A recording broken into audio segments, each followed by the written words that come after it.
Pad Paramahamsa Parivrata Acharya Divine Grace. Abhaya Charanavinda Bhakti Vedanta Swami Srila Prabhupada Ki. ISKCON Founder Acharya Srila Prabhupada Ki. DT Founder Acharya Srila Ki. Om Vishnupad Paramahamsa Parivrata Acharya Soter Shishimana's Divine Grace Srila Bhakti Siddhanta Saraswati Goswami Maharaj Prabhupada Ki. Ananta Koti Vaishnava Brinda Ki. Namacharya Srila Haridas Thakur Ki. Prem Se Kaho Shri Krishna Chaitanya Prabhu Nityananda Shri Advaita Gadadhar Shri Vasadi Gaur Bhakta Vrinda Ki. Nitai Gaur Premanande. All glories to the assembled devotees. All glories to the assembled devotees. All glories to the assembled devotees. All glories to Shri Shri Guru Shri Guranga. All glories to Srila Prabhupada. Srila Prabhupada Ki.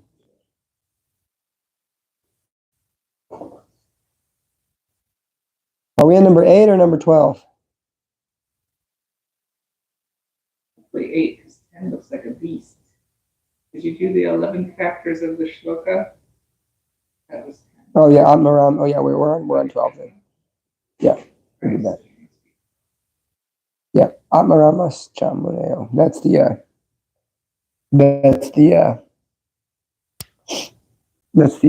Atmarama verse. Lord Chaitanya gave 64 explanations on it. Oh yeah, that was quite. I never heard that before.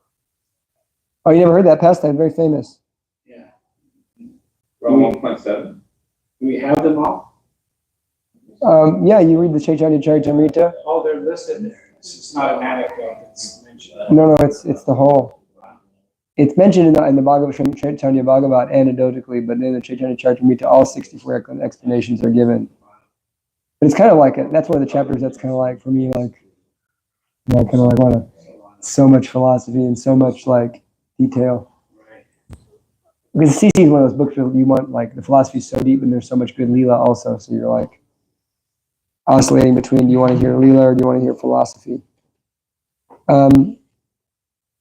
Yeah, so we'll do a little. So basically, we've heard, so much. Now we're at chapter 7, Vyasadev's. He went into meditation. He saw the Bhagavatam. He saw Maya. He saw Krishna and Maya. He saw Bhakti Yoga, the solution to suffering. He gave the results of hearing Bhagavatam. Destroys one's illusion, lamentation, and fear. Then we heard about how, having already compiled the Srimad Bhagavatam, Vyasadeva revised it by giving more prominence to Krishna Bhakti on the advice of Narada Muni. And then we heard about the Atmaram verse, Chanakarisi speaking the Atmaram verse. We heard about becoming absorbed in Krishna's qualities. And then so far, 1 through 4, 14, 17, 1, 7 through 11, Sutta Goswami answered question 1 about the history of the Bhagavatam. Question 2, he asked Maharaj Parikshit for the verse describing the events leading to his birth. So we're hearing certain questions about the history of the Bhagavatam and how Maharaj Parikshit is coming to be born, which is now Maharaj Parikshit's, of course, our hero of the Srimad Bhagavatam. I'd like to welcome back Shana. How was your trip? Good.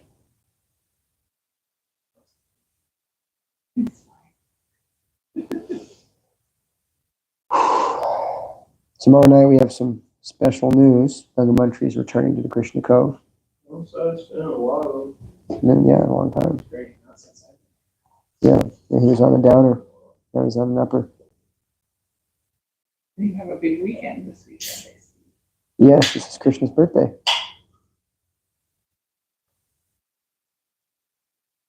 So, text 12.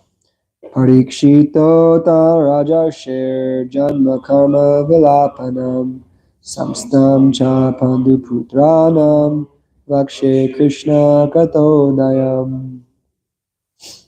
Shuddha Goswami thus addressed the rishis headed by Shanaka. Now I shall begin the transcendental narration of the Lord Krishna and topics of the birth and activities and deliverance of King Parikshit, the sage amongst kings, as well as topics of the renunciation of the worldly order by the sons of Pandu. Lord Krishna is so kind to fallen souls that he personally incarnates himself amongst the different kinds of living entities and takes part with them in daily activities. Any historical fact, old or new, which has a connection with the activities of the Lord is to be understood as a transcendental narration of the Lord. Without Krishna, All the supplementary literatures like the Puranas, Mahabharata are simply stories of historical facts. With Krishna, they become transcendental. When we hear of them, we at once become transcendentally related with the Lord. Srimad Bhagavatam is also a Purana, but the special significance of this Purana is that the activities of the Lord are central and not just supplementary, historical facts. Srimad Bhagavatam is thus recommended by Lord Chaitanya Mahaprabhu as the spotless Purana. There is a class of less intelligent devotees of the Bhagavad Purana who desire to relish at once the activities of the Lord narrated in the 10th canto without first understanding the primary cantos. They are under the false impression that the other cantos are not concerned with Krishna, and thus more foolishly and intelligently they take to read in the 10th canto. These readers are specifically told herein that the other cantos of Bhagavatam are as important as the 10th canto. No one should try to go into the matters of the 10th canto without having thoroughly understood the purport of the other 9 cantos. Krishna and his pure devotees, like the Pandavas, are on the same plane. Krishna is not without his devotees. Of all the rasas, and pure devotees like the Pandavas are not without Krishna. The devotees and the Lord are interlinked and they cannot be separated. Therefore, talks about them are all Krishna Katha or topics of the Lord. Yes? I have a question about Let me guess. what constitutes Shastra.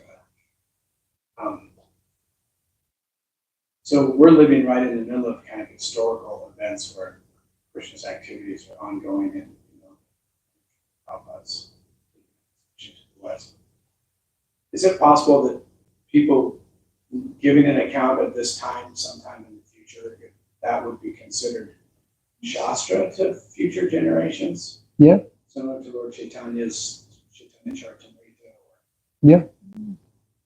So who determines that? Is it just like common recognition of the faithful that they say this is? There's a level of the consciousness of the person who's writing that Shastra. Krishnadas Kaviraj Goswami was the most advanced Vaishnava in the world at the time he wrote the Chaitanya Charitamrita. And, Madan Mohan personally spoke that knowledge to him. The deity personally spoke it. And so, and then he uses Shastra, which is coming from Vyas, to support his claims in the Chaitanya Charitamrita, which is also like a characteristic of Shastra, is it uses other Shastra, especially like Smriti Shastra and Shruti Shastra. Shruti Shastra is essentially non-changeable and always will be the same. And so the Shrutis never change. And so basically the Smriti Shastras are always based on the Shruti. And Krishna says that, actually. Krishna references the Vedanta Sutra, which is also actually in a sense Smriti, but it's coming from Shruti. So and the Vedas, Krishna talks about the Vedas.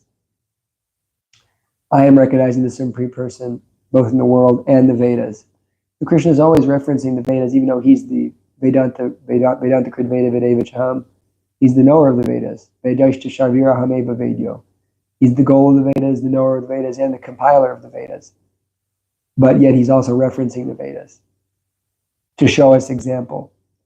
So, some people could reject, some schools of thought reject the Puranas because they say, they reject the Smriti Shastras, because they don't understand that the Smriti is the bona fide commentary on the Vedanta Sutra, which is the essence of the Vedas.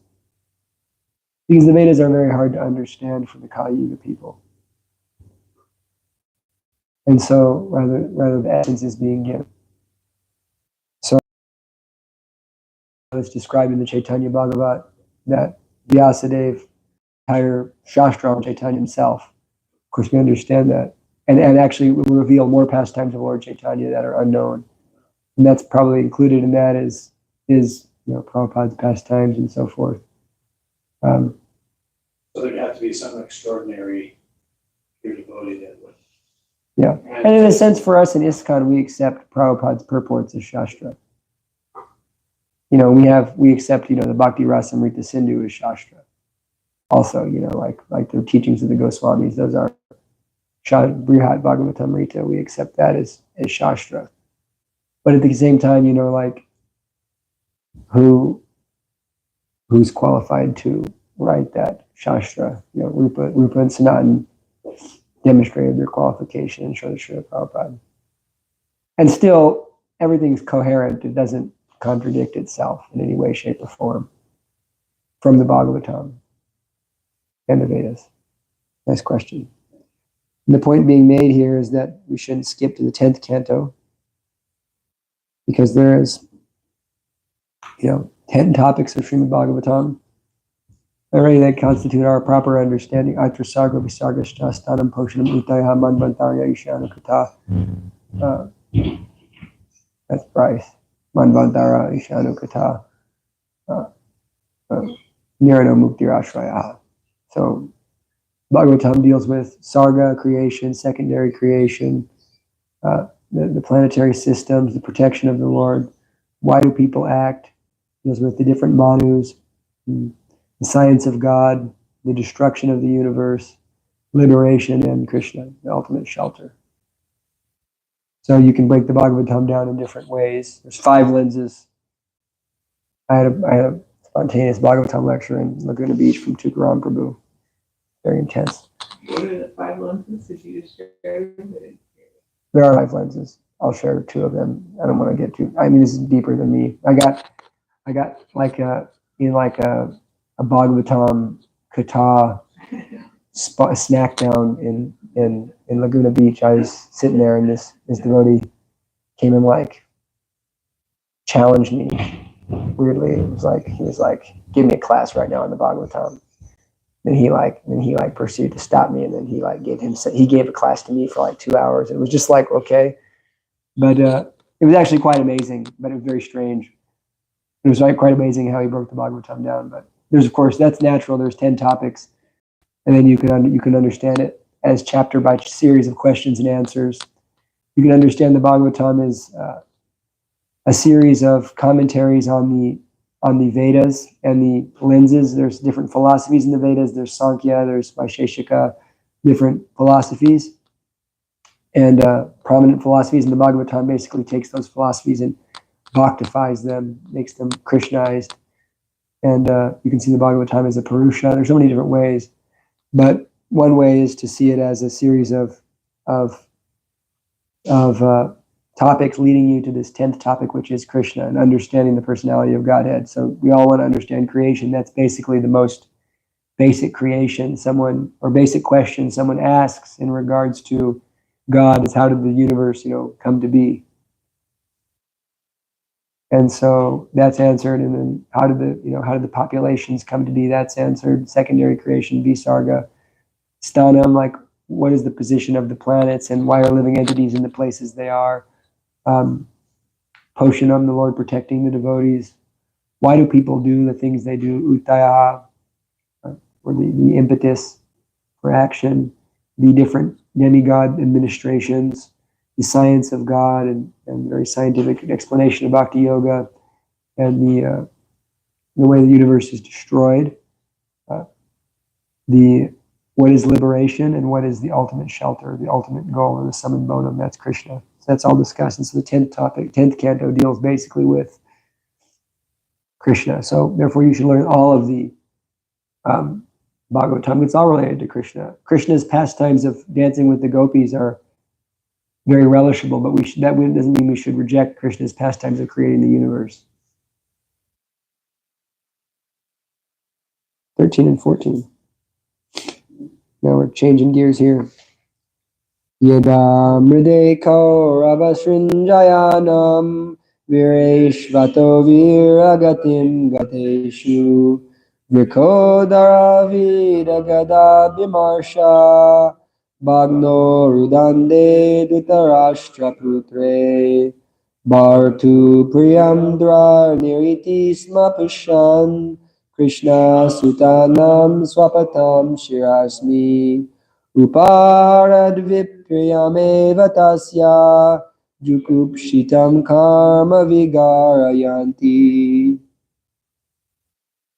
When the respective warriors of both camps, namely the Kauravas and the Pandavas, were killed on the battlefield of Kurukshetra, and the dead warriors obtained their deserved destinations, and when the son of Dhritarashtra fell down, lamenting his spine broken, being beaten by the club of Bhimasen, the son of Dronacharya, Ashvatthama, beheaded the 5 sleeping sons of Draupadi, and delivered the heads as a prize to his master. Foolishly thinking that he would be pleased, Duryodhana, however, disapproved of the heinous act, and was not pleased in the least. So a few warriors survived the battle. One of them was Ashwatthama. One of them was Karna, and a few others. And after the battle, they were all there. And Ashwatthama had this plan, I'm going to kill the children of the Pandavas because they lost the battle. And then, Karna was disgusted, or were disgusted by this. They said, you go, we're not going to get involved in this. So, the Bhagavad Gita, this is the battle that the Bhagavad Gita, of course, you don't know, is the battlefield of Kurukshetra, and the talks before the Bhagavad Gita happened before this battle. So this is directly after the Bhagavad Gita. 18 days later, after the Bhagavad Gita was spoken, this is the events that happened. So, of course, we understand that because Krishna was on the side of the Pandavas, even though the Pandavas had a smaller army, the Pandavas were victorious. Didn't you think he was killing Arjuna and Yudhisthira? Yeah. Yeah. Yeah. He thought they were going to be at the king's tent, and then it was. Yeah. They moved and then he killed the boy. Yeah. It's just unbefitting a Kshatriya to kill anybody in their sleep. So it's disgusting behavior. And we'll hear all about that. Someone can read? Report. Transcendental topics of the activities of Lord Sri begin from the end of the battle and himself spoke about himself in the Bhagavad Gita. Therefore, both the Bhagavad Gita and the Srimad Bhagavatam are transcendental topics of Lord Krishna. The Gita is Krishna Katha, or topics of Krishna, because it is spoken by the Lord, and the Bhagavatam is also Krishna Katha, because it is spoken about the Lord. Lord Sri Chaitanya Mahaprabhu wanted everyone to be informed of both Krishna Kathas. By his order, Lord Krishna Chaitanya is Krishna himself in the garb of a devotee of Krishna, and therefore the versions of both Lord Krishna and Sri Krishna Chaitanya Mahaprabhu are identical. Lord Chaitanya desired that all who are born in India seriously understand such Krishna, and then after full realization preach the transcendental message to everyone in all parts of the world. That will bring about the desired peace and prosperity of the stricken world. So yeah, we've changed gears here. Now we're really hearing about how the whole Bhagavatam came to be in terms of the conversation between Parikshit and Sukadeva Goswami. So of course, yeah, the Pandavas won, and then Ashwatthama, who's the son of their teacher, the Pandavas' guru, fighting guru, Dronacharya, who is the fighting guru, and he taught them all how to be fighters. And he was a Brahmana, but he was in the role of a Kshatriya. And he's teaching them the fighting, but then because of circumstances, he ended up fighting against them in this battle. And that's why Arjuna was lamenting, because Bhishma was his grandfather and Drona was his teacher. And he was, expressing, how am I to kill Bhishma and Drona? Of course, no one can kill Bhishma. But by Krishna's arrangement, Bhishma was able to be killed. And no one could kill Drona. And so there's a whole story of how they had to kill Drona, because Drona was an indefeatable warrior. Even Arjuna couldn't defeat Drona. But they realized that the only way to kill Drona was to somehow make him lose his will to live. And so they said, well, what if we tell him Ashwatthama, his son, has died? And there was an Ashwatthama, so Krishna told Yudhisthira, you should yell, Ashwatthama has died. And then Yudhisthira didn't want to lie, because Yudhisthira is a perfect person, but Krishna is telling him to lie. So then he said, Ashwatthama, the elephant, quietly has died. And so, because Yudhisthira said it, and Drona had so much faith in Yudhisthira's honesty, Drona was thinking, oh, Ashwatthama has really died. So then Drona sat down and then was killed. And there's many more details to that story, but there's different kind of things. Sometimes you say that you whisper it. Sometimes you hear that, He said Ashwatthama the elephant, but when he said the elephant, Krishna blew his conch. That covered up the sound of the elephant. The way to deceive. Yeah, well, because actually, because he didn't, there's no question of deceit, because Krishna told him to lie. And so actually Yudhishthira went to hell for a few hours because he didn't lie when Krishna told him to. The Jesuits call that a mental reservation. Like if someone came to your door and said, "Are you hiding Jews in your house?" And you'd say, "No, I'm not hiding. There are no Jews in my house." And then in their mind, they finish the sentence, eating a bowl full of watermelon. Make a mental reservation where they don't fully speak it, but yeah. Well, the message in that pastime for the Vaishnavas is that all mundane morality is meaningless. Actually, the real morality is to follow Krishna. And so there is times and places where lying is necessary. Actually, There's still punishment. No, not if you're doing it actually in genuine bhakti yoga, but Yudhishthira gets punished. not for lying. Oh. For not lying. Oh, for saying to tell son Krishna you wouldn't. Yeah.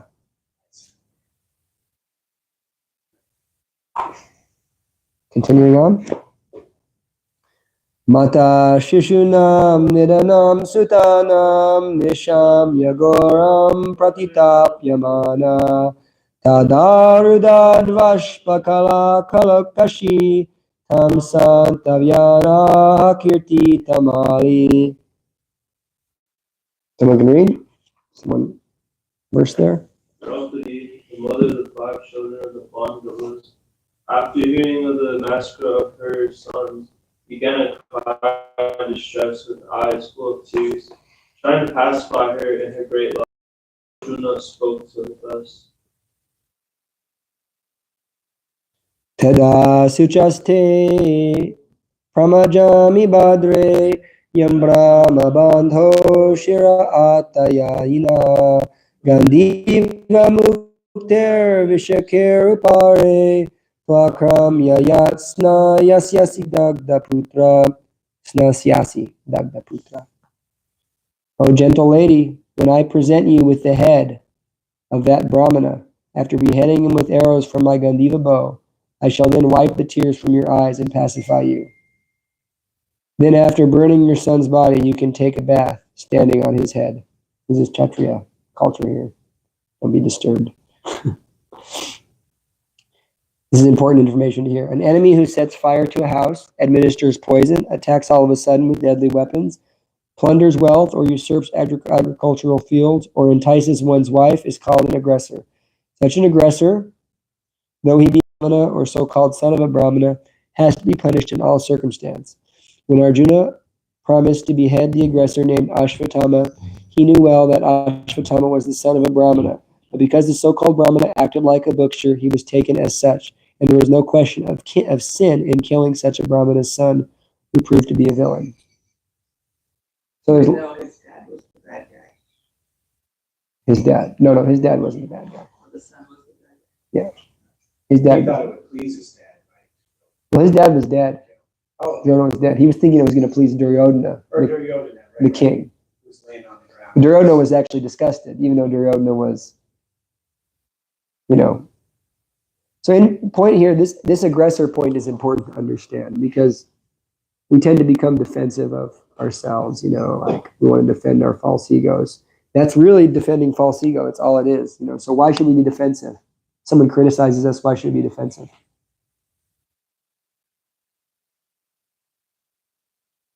Because you're defending your false ego, that's all. There is a bona fide time to defend in the case of the aggressors, or if someone's blaspheming Vaishnava as a spiritual master or Krishna. Those are times to be defensive. But otherwise, we really have no reason to defend. Also, to be understood that, like some of these things, we have to like, in the moment, we may kill someone in these ways. But, some of these things like enticing one's wife is called an aggressor. You have to be careful. You don't want to like kill someone for talking to your wife, because then you're going to go to jail likely. And so you have to be, you have to see the higher principle of like, actually what's favorable for my Krishna consciousness. You know, and there's different cultural elements and things there. So, but in general, we don't have to be defensive unless these things are happening. You know, someone attacking with deadly weapons or trying to steal. You know, then you can attack or harming someone. I didn't realize sleeping with somebody's wife was such a major issue. Yeah. What about the cheating wife? Not as big of an issue. I mean, that's one of those things that I'm not going to shine too much on. I think that, you know, like, and we can kind of just understand it, you know, through common sense. Like, you know, like in the Catholic Church, like if a partner is unfaithful, then that's considered, then the bond is considered, you know, finished. That's like a bona fide reason for a divorce, correct? Yeah. So, you know, we have to understand things in the proper way. You know, like if someone comes and like entices the wife, but you know, like she's not chaste, it's not like the same culture, you know, then would you want to be with her? Then, and then, you know, like sometimes, you know, all the blame is put on the man, but then if the wife is, you know, part of it. Was such a big event. Well, yeah. Listed with all the big ones. Yeah. It's like, because in Vedic culture, women are considered like children. Women are a protected class. They're meant to be protected. And women are very easily influenced by like society and by like whoever they're associating with. They're more easily influenced. They're more susceptible to being manipulated than men are generally, especially if men control their senses. A man who controls his senses is very difficult to manipulate. The women, because of their emotional nature, they're very easily manipulated. And therefore, that being understood in the Vedic paradigm, women are generally protected by a strong moral man or moral family situation. And so, you know, it's like if someone comes and attacks your children or something, you know, there's heavy duty consequences. And because this is also a matter of love, you know.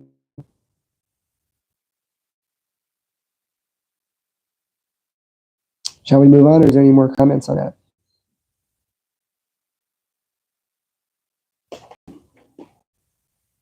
This is nice here. This is an intense part of the Bhagavatam. Get some action here.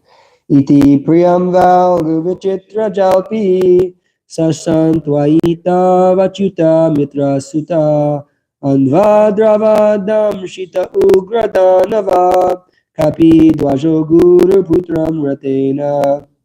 Arjuna, who is guided by the infallible Lord as his driver, thus satisfied the dear lady by such sentiments. Then he dressed in armor and armed himself with furious weapons, and getting into his chariot, he set out to follow Ashvatthama, the son of his martial teacher. So, Arjuna is now chasing the killer of his children. And he told his wife, you know, I'm going to cut his head off and present it to you. Tam apatantam sabilaksha durat kumara hodvignamanaratena paradravat prana parishpurvyam yavad gamam rudrabayad yataka. Ashvatthama, the murderer of the princes, seeing from a great distance Arjuna coming at him with great speed, fled in his chariot, panic-stricken just to save his life as Brahma fled in fear from Shiva. Someone can go ahead and take some purport in there. According to the reading matter, either Ka or Arka, there are two references in the Puranas. Ka means Brahma, who once became allured by his daughter and began to follow her, which infuriated Shiva, who attacked Brahma with his trident. Brahmaji fled in fear of his life. As far as Arka is concerned, there is a reference in the Vamana Purana. There's a demon by the name of Vidyanmali who was gifted with a glowing golden airplane which traveled to the back of the sun. At night disappeared because of the glowing effulgence of his plane. As the sun god became angry with his fire, virulent rage engulfed the plane, which enraged Lord Shiva. Lord Shiva then attacked the sun god, who fled away and at last fell down at Kashi, and the place became famous as Lokarna. That did not help explain. Well, what do you need to explain? That was just some extra details into why is it that Brahma fled from Shiva. There's other reasons too. Like when, anyways, Brahma got angry at Shiva at the time of birth a little bit. When Shiva got angry at Brahma. So Ashvatthama, who murdered the kids, now he's running and he's terrified because he sees that Arjuna is coming at him with Krishna. Not a very hopeful sight. Not really, very little hope for you at that point if Arjuna is coming to kill you.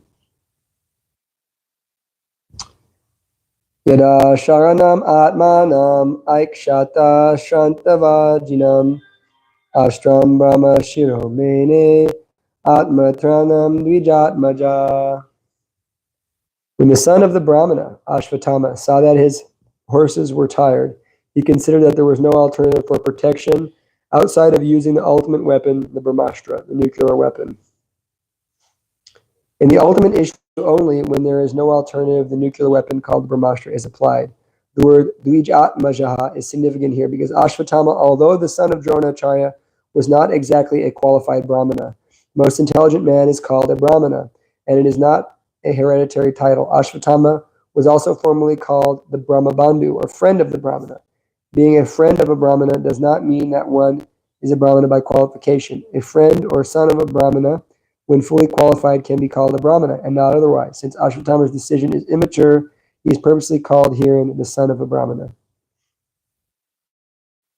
So there's a nuclear weapon called a Brahmastra, and this is actually a scientific fact. If you can go to Kurukshetra, even the area outside up in North India, and you can find places where there's undeniable evidence that nuclear weapons were used. Also in Egypt and throughout the world. And even Oppenheimer spoke about this. There's undeniable evidence that there was nuclear weapons used. But the nuclear weapons were not of the same quality as modern nuclear weapons, which are very gross. These were more subtle. They were counter. They were counterable. That's what made them different than our nuclear weapons. Also, they were done with mantra. They were like, it was an arrow and a mantra. And of course, these people had minds that were so powerful. They were a different race, actually. Like really the Kshatriya race and the Brahmana race, they're gone. There's a different level of consciousness they had. They were so fully passionate, intense beings. They had powers like this. So, and then Prabhupada brings out that Ashvatthama was the son of a Brahmana, because Dronacharya was a Brahmana, but he was acting as a Kshatriya, which is okay in certain circumstances. But anyways, we can't claim to be a Brahmana based on our birth, or even, say I've taken Brahminical initiation, but I'm not actually living like a Brahmana.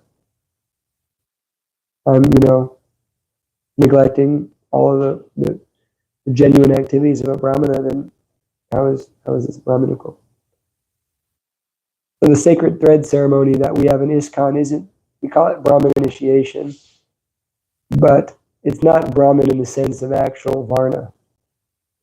Brahman in the sense that one can perform deity worship and do sacrifices based on purity. Yan namadeya shravanadya kirtanadya pravanadya smarna api kvachit. Sadyopi sadya savadaya kalpate kutuspanaste bhagavan darshanat. Srimad Bhagavatam, described by Yamaraj. I think Yamaraj says that, by chanting the holy name, one becomes purified to perform Vedic yagyas. If you're neglecting your chanting crap rounds, and you're, not really genuinely living the life of Krishna consciousness, then you can't really call yourself a Brahmana or someone, or are you qualified to actually do Vedic yagyas, Vedic ceremonies? So that's one element. The other element is that people generally, they tend to claim, I'm Brahmana by birth. We had one guy, he came here and he said, you know, I'm a Brahmana. And he said some other wild stuff also. And he like, you know, because he needs to sleep with his wife at least 3 times a day. And recommended the same for us, or else we become sick. But I'm a Vedic Brahmana. And he blamed his last wife for being like whatever cancer. Yeah, he had a prostate cancer, and so he said my last wife wasn't sleeping with me enough, so I had, you know, had to find some. He was just angry with his eyes. And then he's like, but I'm a Brahmana. It was really it was so mind-boggling. You know, we don't even know, like, Krishna's arranging these things for us. So anyhow, that's not a Brahmana. Brahmana is qualification. And there's, you know, there's actually 6 activities of a Brahmana. A genuine Brahmana is someone who reads scripture, studies scripture, teaches scripture, worships the deity, teaches others to worship the deity, receives charity, and gives charity. These are the activities of a Brahmana. If you can say you're doing those things, and you live the life, you have the qualities of a Brahmana, you know, cleanliness, truthfulness, knowledge, transcendental, or vijnana, jnana, vijnana, austerity, then you can become, you can say you're a Brahmana. By quality. So Ashwatthama wasn't a Brahmana. He was born in a Brahmana family, but he's not acting like a Brahmana. Do you have to be something? Can you just be a nothing? Do you have to be born into something? No. Behave in a certain way? You're part and parcel of Krishna. You're not a Brahmana, you're not a Kshatriya, you're not a Sudra or Vaishnava, or you're a Vaishnava, but you're just a part and parcel of Krishna. But then, you know, like, you can't hold on to that for actual practical societal things, though. Like, it's a nice thing to say. I'll give you that. It's a nice thing to say, oh, I'm nothing. You know. But actually, you have a role. You do a service. You have a job. You play a certain part in society. And so in society, we do acknowledge the differences of certain people. That's why there are police officers, and then there are teachers.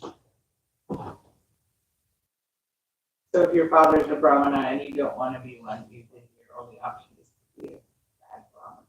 No. Krishna says guna and karma. That if your father's a Brahmana but you're a Kshatriya, then you be a Kshatriya. You have a Kshatriya quality. Ashwatthama is living in the capacity of a Kshatriya.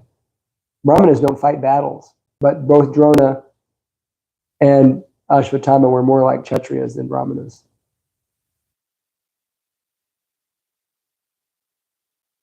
That's why, you know, none of us are Brahmanas by birth. But, you know, by Krishna's grace, I'm acting in the role of a Brahmana.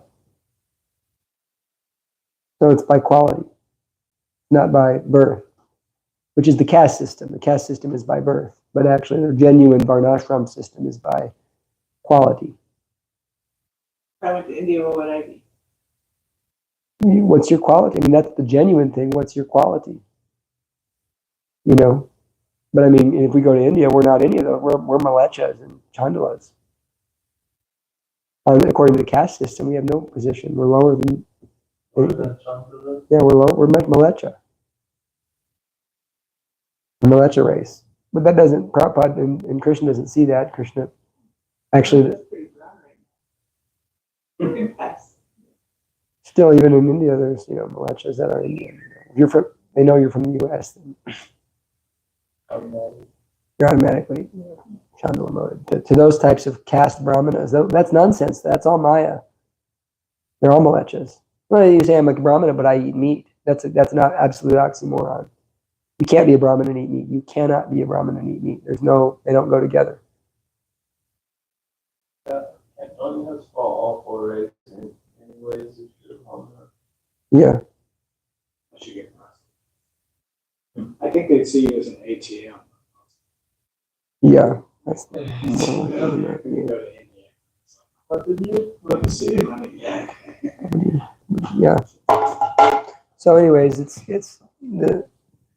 we don't really have to think so much about what we are, but we'll actually, in time, if we really become Krishna, it becomes natural. Our propensities become natural and we act accordingly to our propensities.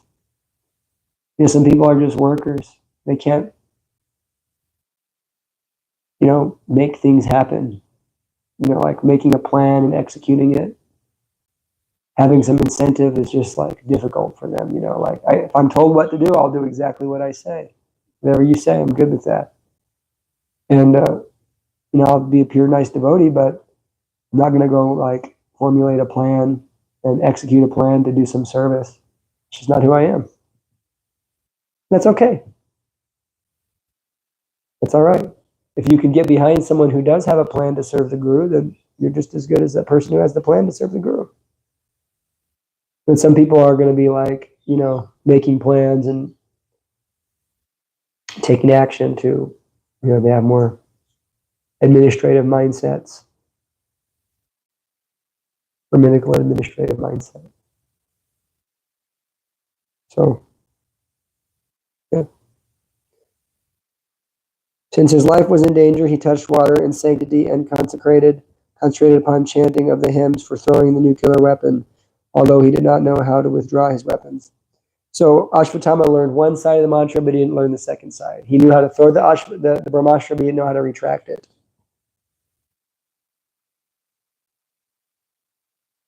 And this is all basically the mantra, chanting of mantras to do these weapons. Very interesting. And aren't they supposed to be somehow kind of targeted? Yeah, they're targeted. Like you could pick like 5 people. Yeah, you can shoot it. He just like shot it off and it's going everywhere. Yeah. Thereupon a glaring light spread in all directions. It was so fierce that Arjuna thought his own life in danger, and so he began to address Lord Krishna. One of my favorite verses here. Here's one of my all-time favorite verses in the Bhagavatam. Arjuna vacha Krishna Krishna Mahabaho Bhaktanam Abhayankara Twameko Dayamananam Apavargo Sisam Shrite. Krishna Krishna Mahabaho. Very, very beautiful.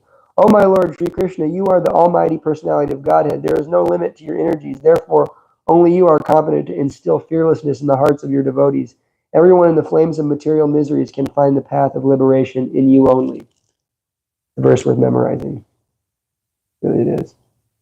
When you're in distress, Krishna Krishna Mahabaho. Whenever the Bhaktanam Abhyankara Tameko Yamananam Apavargo Isam Shritehe.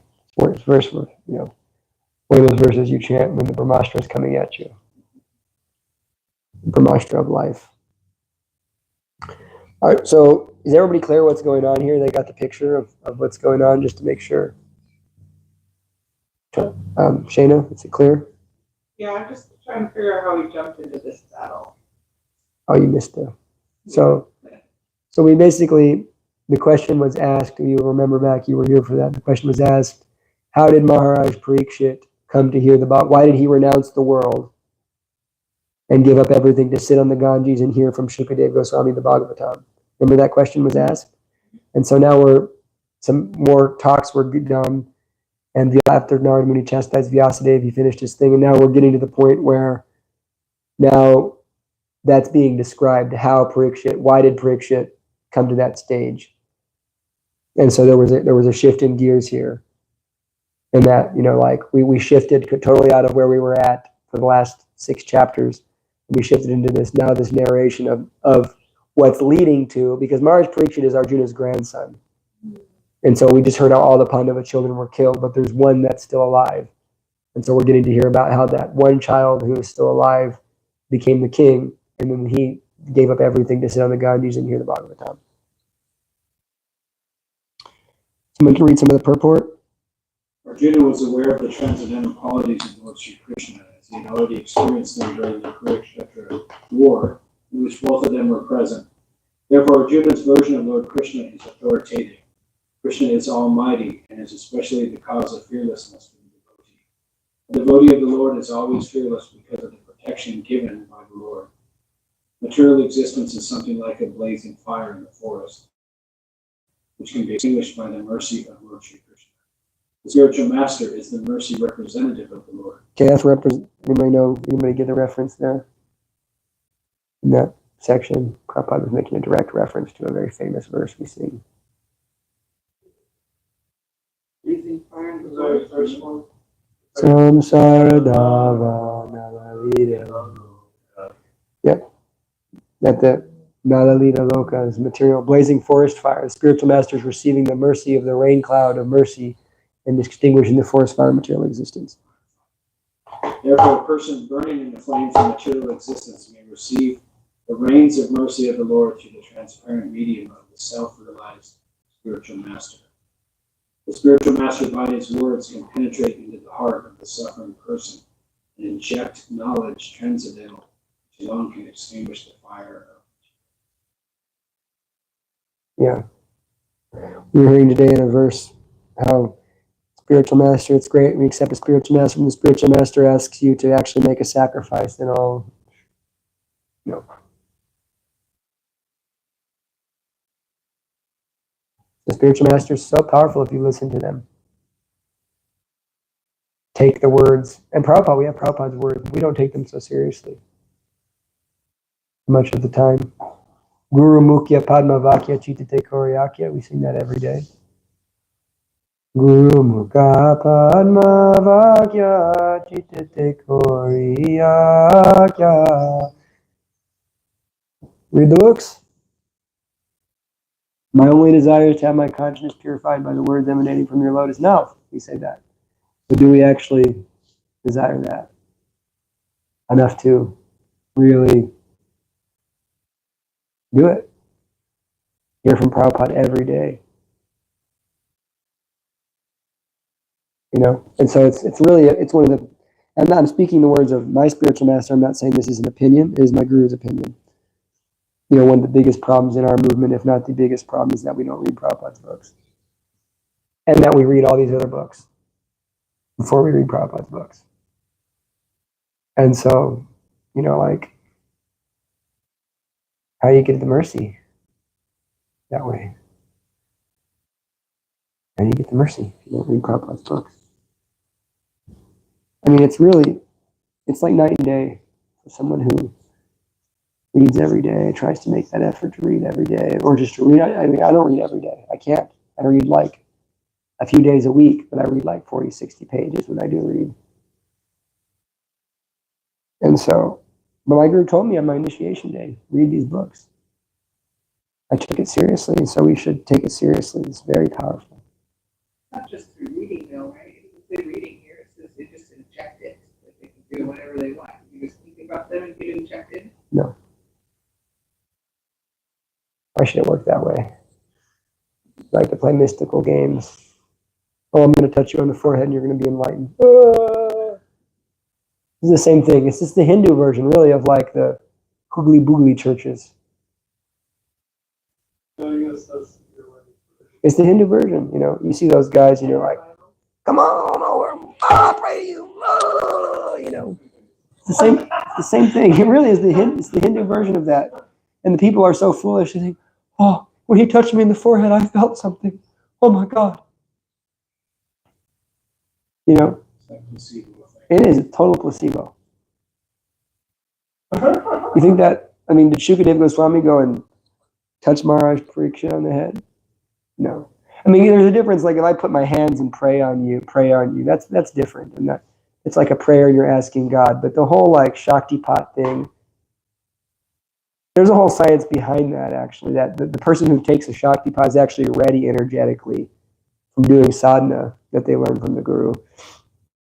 And the guru kind of like gives some like energetic impetus to the so-called guru, gives some energetic impetus to help that energy fully manifest. But it's not that the guru can just touch you and you become enlightened. That's cheap. How cheap is that?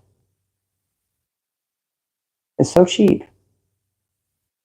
We're only asking you to read a book. And that's really what we're asking. Read a book, study a book. You can study this book, you'll have transcendental knowledge, but that's too hard. So I'd rather, you know, just let me touch you on the head and, you know, you somehow become enlightened.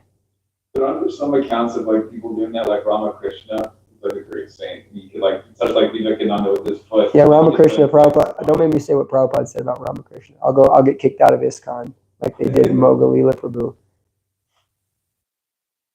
Prabhupada said Ramakrishna was nothing but a crazy man. And Prabhupada specifically, I mean, Vivekananda is not a saint. Vivekananda was a straight cheater. He He ate meat. He said like, he was like famous for eating meat and saying, like all these stupid people in the mode of sattva, we need more passion in the world, therefore eat meat. He said, yeah, maybe if I was more advanced, I can stop eating meat. He had maybe some yogic powers. Yogic powers are a big And we just saw Ramikashipu. varsity, Ramikashipu. Ramakrishna was all about, or Ramakrishna believed he was an incarnation of Krishna. What does that tell you from our philosophy's perspective? What is this? You're Krishna? Really? How many Krishnas are there? Why should I believe that you're Krishna? Because you're famous, or all the other persons who are incarnations of Krishna? Even one of our very dear devotees at this temple was believing he was an incarnation of Krishna when he came here. Serious. He believed that. He was like, I'm Krishna, they're celebrating me. So, this is craziness. I'm not doubting that some effect happened, but what is the effect? That I touched you in the forehead and you still ate meat? You couldn't even give up meat eating? I don't know. I'm sorry. Prabhupada was very, very heavy about Vivekananda and Ramakrishna, those two especially. I'm sorry, ISKCON India. Please don't kick me out of the movement. Well, devotee did. He got his hands knocked. Oh, you mean? Yeah. Yeah. Well, I feel that's wrong because Prabhupada spoke that. He was speaking with. Yeah, I mean, you just have to, it's time, place, and circumstance. I think it's because you said it in such a public. Yeah. Anyways, there it's different, donors and so many things. But in America, hardly people know who that is. But I mean, we got to be careful with that. I mean, their philosophy is nothing, is not bona fide philosophy. They're from the perspective of our Srimad Bhagavatam, that's not a bona fide guru. So, Prabhupada, how many times you read Prabhupada's books enough, you'd have to hear this term Duridya Narayan, right? Prabhupada mentions it so much. Duridya Narayan. He says, these foolish rascals, they say Duridya Narayan. Prabhupada's stabbing Vivekananda there. That's Vivekananda's catchphrase, Duridya Narayan. Poor Narayan. Oh, Narayan is in the poor. No, Narayan is in the rich also. Narayan is in the trees, and Narayan is everywhere. But he's saying, oh, feed the poor, Duridya Narayan. This is a nonsense philosophy. So that Shaktipat thing, Yogananda received Shaktipat. And I think of Yogananda as kind of a somewhat higher level than Vivekananda. But it's still Mayavadi or impersonalism. But we can at least I acknowledge the devotion. There's a devotional element there. But he also describes in that book, Autobiography of Yogi, that I read before I was a devotee. But he describes that the Shaktipat thing is not that Sri Yukateswar when he touched him. It wasn't that he was doing anything. Yogananda had already achieved that state of being through sadhana. It was just the moment God set up so that he can kind of fully experience it. The final drop of mercy of the guru, was experienced in that way. But then this, like Ramakrishna, I gave all my spiritual energy away to enlighten you. What is this? What is this? Prabhupada makes that point too. And to give you spiritual energy, I'm going to have to become drained. Prabhupada never became drained. Oh. No oogly boogly. The oogly boogly churches of the Hindus. It's the same thing as we have our Christian oogly boogly churches. Why are you it's not for saying something that Prabhupada said? Well, I was making a reference to one devotee who got in big trouble for saying something about that particular person that Nitai mentioned. But he was in India, and in India, if you say something like that, then you make a lot of big donors mad and things like that. So that you got to be socially aware. People kind of divinizing him over there, right? So yeah, because he was also like an Indian, ambassador. Cultural, yeah, and the whole World Fair. Yeah, exactly. So yeah, you can't. And getting it with colonial India. It's like if I were to go out on a big campaign and Thomas Jefferson was a ruthless slave owner. He was, but we love him. in America. Like, you can't run for politics and, condemn Thomas Jefferson. But, we know what he was. He wasn't like a saint, Gandhi's kind of the same way now, right? He's taken on a saintly quality, but Prabhupada didn't regard him. Prabhupada had a lot of reverence for Gandhi in one sense, and Prabhupada said, I loved Gandhi, but Prabhupada on the Vyasa was like a monster against Gandhi. Because Gandhi's commentary on the Bhagavad Gita was just crazy, And also trying to preach nonviolence through the Bhagavad Gita doesn't really make any sense at all. So we take the authoritative version. I don't know how we got on the oogly boogly gurus, but let me see. Spiritual master. She's asking if you can just inject it. Oh, yeah, injected. Yeah, because I didn't read that it said by his words. By his words. Yeah. Reading or hearing. Reading or hearing. It's not that, that's this kind of cheap thing. Like, I meet someone sometimes, I know this guy, his guru is a Mahabhagavat. His guru is a really big deal Mahabhagavat. And like a follower of Lord Chaitanya outside of ISKCON. But, so he has this powerful guru, really amazing guru. But he would use this as kind of a way to, I'm better than you. Because, my guru's chants, 120 rounds a day.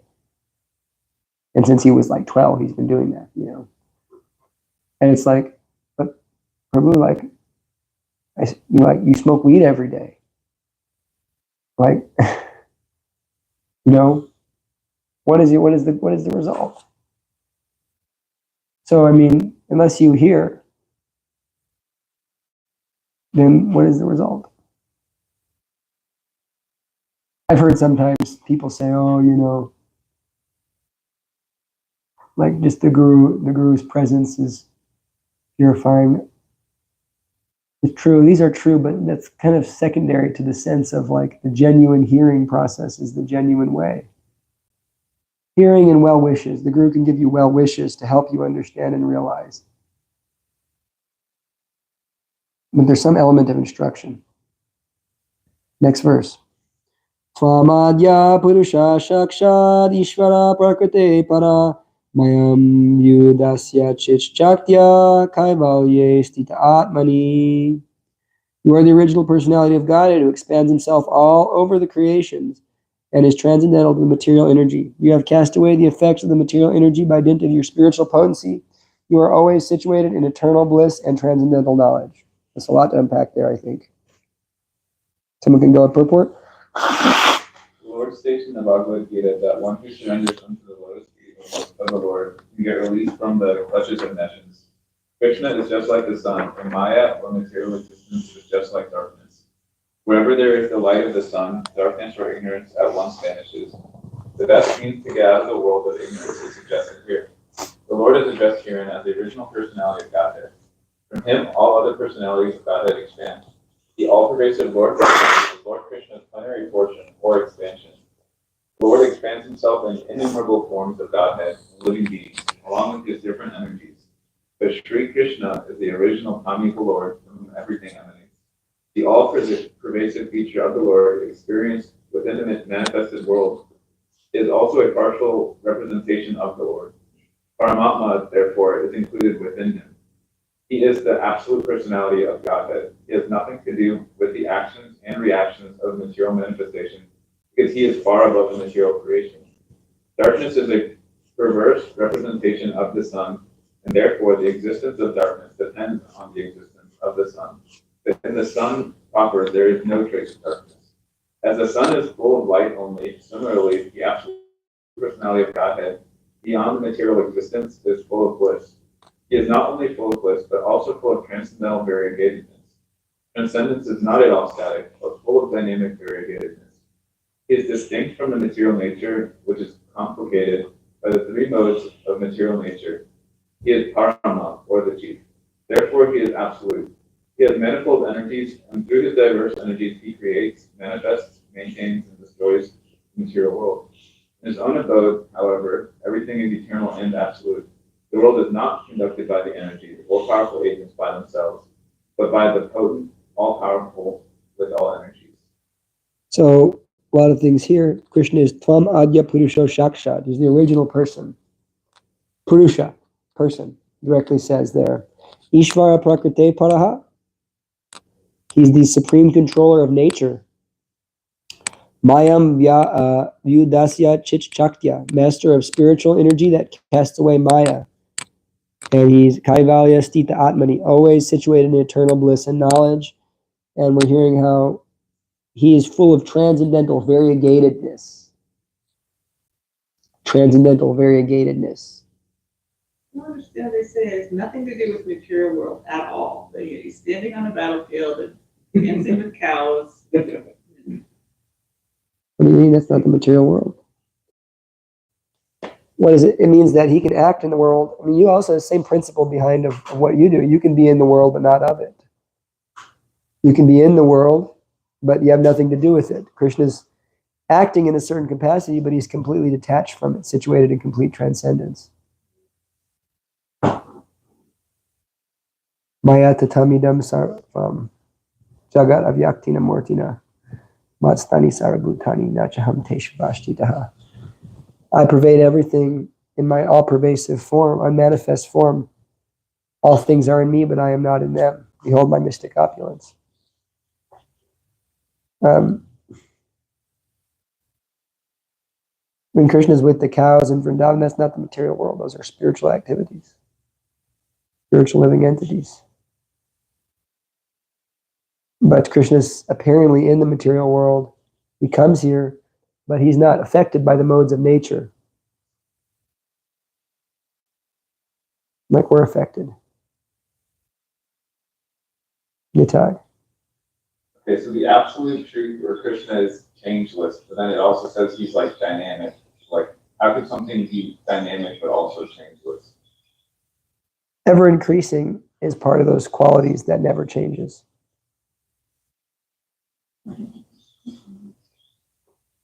Is changeless in the sense that, like, everything's temporary in the material world, but one thing always remains and doesn't change, and that's change itself. So that's why change is considered the representative of Kala, right? Or Krishna is considered Krishna is considered time. Time I am. So time is destroying everything that doesn't change. And so, although there's change, that element of his ever expansiveness is still never changing,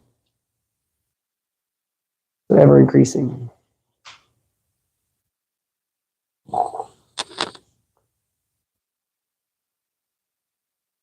Make sense? But expansion, whenever I think of that, like it always seems to imply some sort of change. Something's in one state now it's expanded. So then that implies like there's some sort of like increase or like some type of change, or else there would be no meaning. Like, what does expanded mean? There is change, but not in the sense of material change. There is time in the spiritual world, but not in the sense of material time. You have to make that distinction. Material time has certain effects on things. Material time, everything in the material world appears, grows, maintains for some time, produces byproducts, dwindles, and then disappears. And even the earth itself does that. But Krishna, in the spiritual world, although there is a certain element of things happening in their proper position in what you'd call time continuity, everything is eternal. Nothing is changing in that sense. Everything is dynamic, but there's no degradation. That's what time implies. Change implies a beginning and an end of something. So that's the context. You can think of it, the way you're thinking of it also is, in a sense, untrue. What we're saying doesn't make any sense because there is change, because Krishna is increasing. So there is change in that sense. But in the sense that we're speaking about, like the Brahma Samhita says, time is not there, but they mean is the degradation effect of time isn't there. And the element of creation isn't there. So you take out this creation and this destruction element out of time, it's just ever increasing.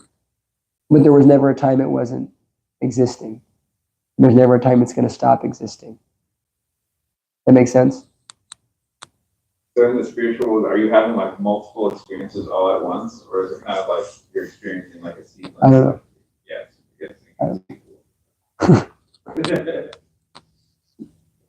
I don't know how, Goloka Vrindavan is perceived or what it, appears to be like, but there's, we can understand certain things from the Shastras, but what we do understand is there's an element of Krishna's love that we can experience in this life. You can experience your own eternality.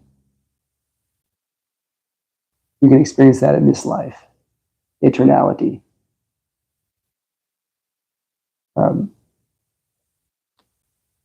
Well, we have a few minutes, and I'm going to stop here. Is there any more questions, comments? So are we performing pastimes in the spiritual world right now, like while we're here, or is that something that only happens when we go back? Well, it's one of those logical questions that, like I'd have to break you down with logic and reason rather than like Shastra. But logic and reason would imply that, yes, we are. Because having gone there, you've always been there and you'll always be there because there's no time there. There's no beginning and end there. I've drawn a diagram before for Venkat once. On this side of the world, you have like one line. Think of this is a time. This is time here. This line is time. On this side of time, in the material world, you enter at a certain point and you exit at a certain point.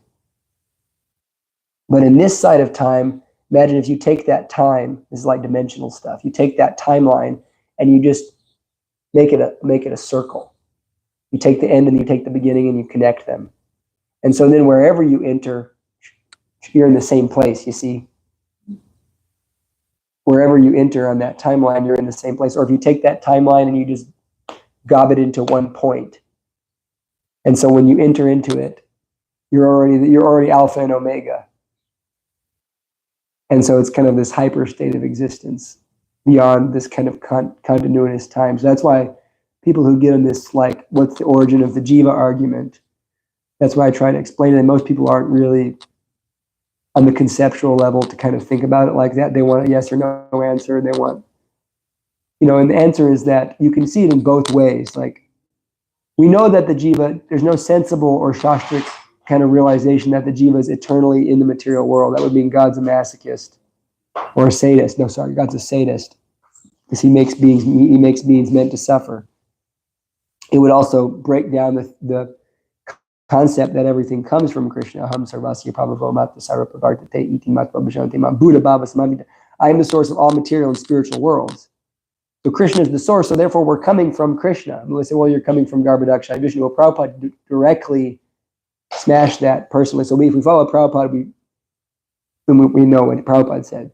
But if we want to get logical, if you go back to the spiritual world, even if you've never been there, having been there, you've always been there. So and people don't, it's hard for them to understand what is beyond time, beyond this concept of a beginning and an end. From this side of time, you came in at a certain point and you left at a certain point, or maybe you've been here forever. But once you've gone there, that's beyond the beginning and the end. There's no beginning and end on this side of time. It doesn't exist in this side of time. And so what question is there of a living entity's never been there?